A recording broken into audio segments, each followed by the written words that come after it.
हमारे channel mistake forum में हमने लास्ट वीडियो में ये बताया था कि चाइनीज बिलियनियर जैक मा ने सीसीपी की नीतियों की आलोचना करने के बाद से उनके अलीबाबा ग्रुप के खिलाफ जांच शुरू कर दी गई है और अंत में ये आशंका भी व्यक्त की थी कि जिनपिंग जैक मा के खिलाफ किस हद तक उतर सकते हैं। और अब खबर ये आ रही है कि जैक मा पिछले 2 महीने से किसी भी सार्वजनिक कार्यक्रम में नहीं दिखाई दिए हैं और ना ही उनका ट्विटर अकाउंट एक्टिव है। शंघाई में हुए एक इवेंट दौरान जैक मा ने चाइनीज कम्युनिस्ट पार्टी के बैंकिंग नीतियों की और वहां के सरकार द्वारा बिजनेसेस में हो रहे हस्तक्षेप की जमकर आलोचना की थी। उसके बाद तो उनकी रिपोर्ट सीधा चाइना के प्रेसिडेंट शी जिनपिंग को सौंप दी जाती है। फिर जिनपिंग ने जैक के पूरे साम्राज्य यानी अलीबाबा ग्रुप के खिलाफ जांच शुरू कर दी थी। चीन में सीसीपी की आलोचना करना इसका सीधा मतलब है कि जिनपिंग को आग दिखाना। और आप भी एक बात कान खोल के सुन लीजिए, चाइना जैसे बड़े देश में किसी भी बड़े आदमी का हमेशा के लिए या अचानक से गायब होना कोई नई बात नहीं है। अरे बाबा, यही तो वामपंथ है, यही कम्युनिस्ट है और यही कम्युनिज्म है। आपको बता दें कि जैक मा दुनिया के 20वें नंबर के और अकेले चाइना में दूसरे नंबर के रिचेस्ट बिजनेसमैन हैं।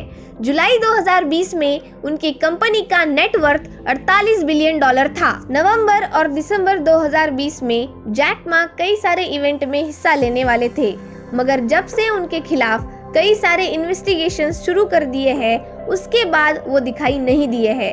अब तक चाइनीज कम्युनिस्ट पार्टी ने चाइना में कई सारे बिजनेस टाइकून्स को हमेशा के लिए गायब कर दिया है। उसके बाद कोई भी सार्वजनिक जीवन में वो नहीं दिखाई दिए हैं और उनका अंत हमेशा के लिए हुआ है। ये बड़े दुख के साथ कहना पड़ रहा है। अब ये कंफर्म नहीं है कि जैक मा को डिटेन किया है या उनके साथ भी कुछ बुरा हुआ है, पर उनका लास्ट ट्वीट अक्टूबर 10 को किया गया था। उसके बाद उनका कोई भी ट्वीट नहीं आया है। जैक मा एक टीवी शो चलाते हैं जिसका नाम है अफ्रीकाज बिजनेस हीरोज। ये शो नए एंटरप्रेन्योर्स को तैयार करने के लिए चलाया जाता है। उसका फिनाले नवंबर में होने वाला था। उसमें जैक मा पार्टिसिपेट नहीं कर पाए थे, जिसकी वजह से उस शो के फिनाले में अपनी जगह पर किसी और व्यक्ति को भेजा गया। और तो और उस शो की ऑफिशियल वेबसाइट से जैक मा का फोटो हटाया गया। मीडिया रिपोर्ट में कहा गया है कि जैक मा को क्रिसमस से पहले वार्निंग दी गई थी कि वो देश छोड़कर कहीं नहीं जा सकते। जैक मा ने सरकारी नीतियों की आलोचना करते हुए ये आह्वान किया था कि ऐसे सिस्टम में बदलाव किए जाए जो बिजनेसेस में नई चीजें शुरू करने के प्रयास को दबाने का प्रयास करती है। उन्होंने वैश्विक बैंकिंग के नियमों को बुजुर्ग लोगों का क्लब ऐसा करार दिया था। इसी भाषण के बाद में चीन की सत्तारूढ़ कम्युनिस्ट पार्टी भड़क उठी।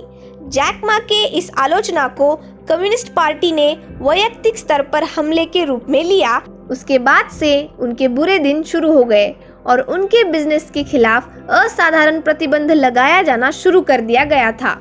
इससे पहले भी शी जिनपिंग की आलोचना करने वाले प्रॉपर्टी बिजनेसमैन रेन झिकियांग लापता हो गए थे। उन्होंने कोरोना को सही से निपटने के लिए शी जिनपिंग को विदूषक बताया था, जिस कारण उन्हें 18 साल के लिए जेल भेज दिया गया।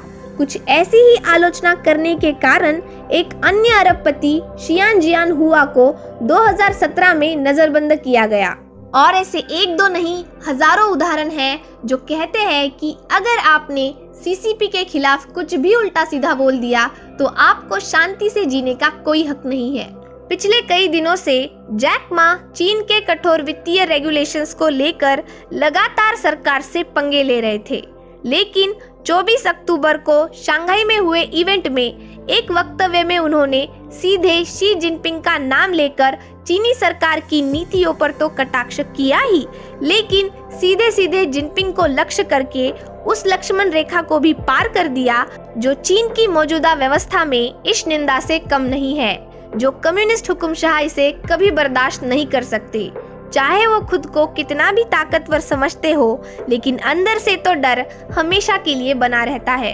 एक मशहूर कहावत है, राजा को बचाने के लिए अक्सर प्यादों की बलि दी जाती है। कहीं इसी तरह से शी जिनपिंग भी अपने उद्योगपतियों की एक के बाद एक बलि देकर खुद को तो बचाना नहीं चाहते, शी जिनपिंग सत्ता में आने के बाद से 11 अमीर लोगों पर शिकंजा कसा गया है। इतना ही नहीं, उनकी प्रॉपर्टी जब्त करके उन्हें हमेशा के लिए ठिकाने लगाया गया है। दरअसल एक अमेरिकी रिपोर्ट में ये खुलासा किया है कि शी जिनपिंग ने एक महत्वाकांक्षी प्रकल्प OBOR में दुनिया भर में दर्जनों देशों में $1 ट्रिलियन रुपयों का निवेश किया है। इतना पैसा लगाकर भी OBOR पूरी तरीके से फेल होने की कगार पर है। OBOR फेल होने का मतलब है कि चाइना का $1 ट्रिलियन का निवेश पूरी तरीके से पानी में गया। इससे चाइनीज इकोनॉमी पर भारी मात्रा में गिरावट होगी। तो इस लॉस से बचने के लिए और अपनी गद्दी को बचाने के लिए चाइना के प्रेसिडेंट शी जिनपिंग एक एक उद्योगपतियों को किसी न किसी कारणों के चलते जेल में ठूसकर उनकी सारी प्रॉपर्टी जब्त कर रहे हैं और इसी के साथ अपनी गद्दी और इकोनॉमी को बचाने के लिए हाथ पांव मार रहे हैं।